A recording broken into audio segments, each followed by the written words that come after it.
안녕하세요. 수험생 여러분 고생 많으셨습니다.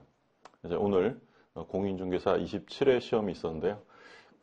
시험 간단하게 총평을 먼저 하면 민법 시험은 예년보다 조금 수준이 높게 출제가 되었습니다.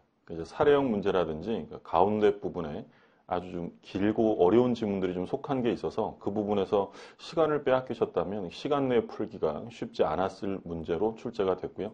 물론 이제 기본적인 문제들도 배경으로 이렇게 깔아줘서 어느 정도 점수를 획득하는 건 크게 어렵지는 않았지만 다른 긴 지문이나 어려운 문제 때문에 영향을 받지 않았을까 좀 걱정이 됩니다. 아무쪼록 여러분들 시험 치시라 고생 너무 많으셨고요.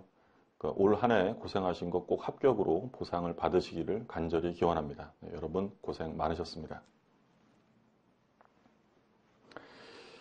자, 그러면 이제 오늘 있었던 27회 민법 시험 기출문제를 간략하게 해설하겠습니다. 틀린 지문 위주로 내용을 볼 텐데요. 41번부터 보시면 반사회질서 법률행위에 해당하여 무효로 되는 것을 모두 고른 것은 41번은 아주 간단하게 출제가 됐죠. 늘 나왔던 판례죠. 기억 성립 과정에서 강박이라는 불법적 방법이 사용되었다. 이건 반사회적 행위로 볼 수 없다라고 했죠. 우리가 이제 정리한 것처럼 법률행위 성립 과정에 강박, 불법이 게재되었다. 이런 말 들어가면 반사회적 행위가 아니다라고 했고, 니은도 마찬가지죠. 강제 집행을 면할 목적, 이런 말 들어가면 반사회적 행위가 아니고, 디귿, 조세 회피 목적, 양도소득세를 조금 내기 위해서 다운계약서를 썼다. 이런 것들은 반사회적 행위가 아니고, 반사회적 행위는 리을이죠. 리을은 중요한 말이 뭐냐면 적극 가담했다. 그러니까 이중매매 법리가 확대 적용되어서 저당권 설정의 경우에도 적극 가담했다 이런 말이 나오면 반사회적 무효가 됩니다. 42번을 보시면 의사표시 효력 발생에 관한 설명으로 틀린 것입니다. 자, 정답은 4번이죠. 4번을 보시면 표의자가 그 통지를 발송한 후 제한 능력자가 된 경우 그 법정 대리인이 통지 사실을 알기 전에는 의사표시의 효력이 없다. 4번은 틀렸죠. 그러니까 4번은 1번이랑 마찬가지죠. 표의자가 의사표시를 발송하고 사망하거나 제한 능력자가 되어도 영향을 미치지 아니한다라고 규정되어 있죠. 111조 2항 규정이고. 그러니까 4번 질문은 출제자는 이제 뭐랑 헷갈리라고 된 거냐면 만약에 의사표시를 했는데 상대방이 제한 능력자다. 그럼 상대방이 제한 능력자면 그때는 제한 능력자의 법정 대리인이 도달 사실을 알아야 효력이 생기는 건데, 근데 지문에서는 지금 상대방이 아니라 누구라고 되어 있냐면 표의자가 제한 능력자가 되었다. 이런 경우에는 영향을 미치지 않죠. 4번이 틀린 지문이고, 43번 진위 아닌 의사표시에 관한 설명으로 틀린 것입니다. 2번을 보시면 상대방이 표의자의 진위 아님을 알았을 경우 표의자는 진위 아닌 의사표시를 취소할 수 있다. 간단하게 지문, 법조문을 그대로 출제했죠. 비진위 표시는 원칙적으로 유효하지만 상대방이 진위 아님을 알았거나 알 수 있었을 때는 취소가 아니라 무효가 되는 거죠. 무효 취소만 구별하라는 취지로 출제가 된 지문이 되겠고요. 44번입니다. 갑은 자신부동산에 관하여 을과 통정한 허위의 매매계약에 따라 소유권 이전 등기를 을에게 해주었다. 통정허위 표시죠. 을의 등기는 무효고요. 그 후 을은 이러한 사정을 모르는 병과 위 부동산에 대한 매매계약을 체결하고 그에게 소유권 이전 등기를 해주었다. 지문에 지금 뭐라고 되어 있냐면 제3자 병이 그 사정을 모르고 있다라고 되어 있죠. 그럼 누가 소유권을 취득하는 거냐면 제3자 병이 취득을 하죠. 그럼 틀린 지문은 5번이 되겠죠. 병이 선이더라도 과실이 있으면 소유권을 취득하지 못한다. 비진위, 통정, 착오, 사기강박 전부 다 제3자는 선이면 충분하고 무과실까지 갖출 필요는 없죠. 과실이 있어도 선이면 보호가 됩니다. 45번을 보시면 갑은 을 소유 X 토지를 임차하여 사용하던 중 이를 매수하기로 을과 합의하였으나 계약서에는 Y 토지로 잘못 기재하였다. 옳은 것입니다. 자, 이거 오표시 무효 원칙이죠. X 토지에 대한 합의를 했는데 계약서에 Y라고 잘못 썼다. 그럼 계약이 체결된 건 당사자의 의사합치가 있었던 X 토지고 Y 토지는 표시만 잘못한 것이기 때문에 계약의 성립은 인정될 수 없습니다. 그럼 정답은 옳은 지문은 바로 1번이죠. X 토지에 대해서 유효하게 성립이 되고 2번 Y 토지에 성립한다 틀렸고요.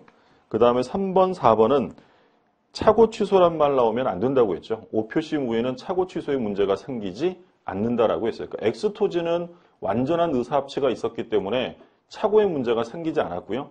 Y토지는 아예 계약 자체가 성립되지 않았기 때문에 취소라는 말을 쓸 수가 없다라고 했습니다. 5번. X와 Y 어느 토지에 대해서도 계약이 성립하지 않는다. 틀렸죠? X토지는 계약이 성립이 되었다. 정답은 1번이 되겠고요. 46번.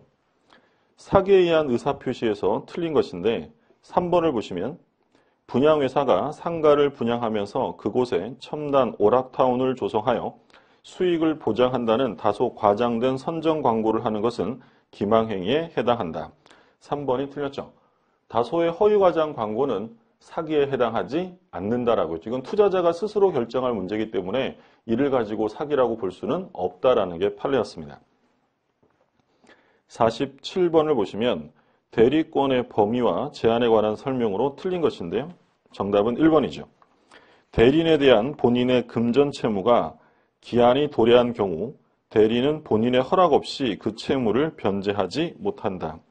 1번은 틀렸죠. 대리권의 제한과 관련되어서 자기계약 쌍방대리는 금지되어 있습니다.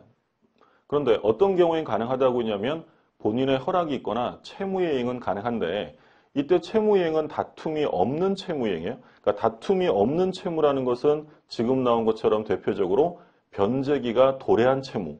이런 경우에는 별도 수권 없이도 할 수 있는 것이죠. 1번이 틀린 지문이 되겠고요. 48번. 대리권 없는 자가 타인의 대리인으로 한 계약에 관한 설명으로 틀린 것인데요. 정답은 3번이죠. 무권 대리인의 상대방은 계약 당시에 대리권 없음을 안 경우 계약의 이행을 청구할 수 있다. 3번이 틀렸죠. 일단 괄호 안에 표현 대리는 고려하지 않는다고 했으니까 뭐에 관한 걸 물어보겠다는 거냐면 협의의 무권 대리를 물어보는 거죠. 그럼 협의의 무권 대리에서는 상대방이 본인에게 이행을 청구할 수 없죠. 당연할 수 없고요. 그리고 이제 문제가 되는 건 본인에게 청구할 수 없다면 135조에 따라서 무권 대리인에게 이행 또는 손해배상 청구를 할 수 있도록 규정되어 있는데 근데 이때 무권 대리인에게 이행을 청구하기 위해서는 상대방은 선의 그리고 무과실까지 갖춰야 된다고 되어 있죠.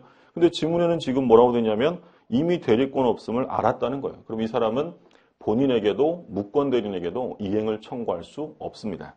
정답은 3번이고요. 49번. 법률행위 취소에 관한 설명으로 옳은 것인데 1번. 취소권은 취소할 수 있는 날로부터 3년 내에 행사해야 한다. 취소할 수 있는 날로부터가 아니라 추인할 수 있는 날로부터죠. 그래서 취소권은 제척기간에 걸리는데 추인할 수 있는 날로부터 3년, 그 다음에 법률행위를 한 날로부터 10년 안에 해야 됩니다. 2번도 틀렸죠. 취소권은 취소 사유가 있음을 안 날로부터 10년이 아니라 법률행위를 한 날로부터 10년 내에 해야 한다. 1번, 2번 모두 틀렸고요. 3번.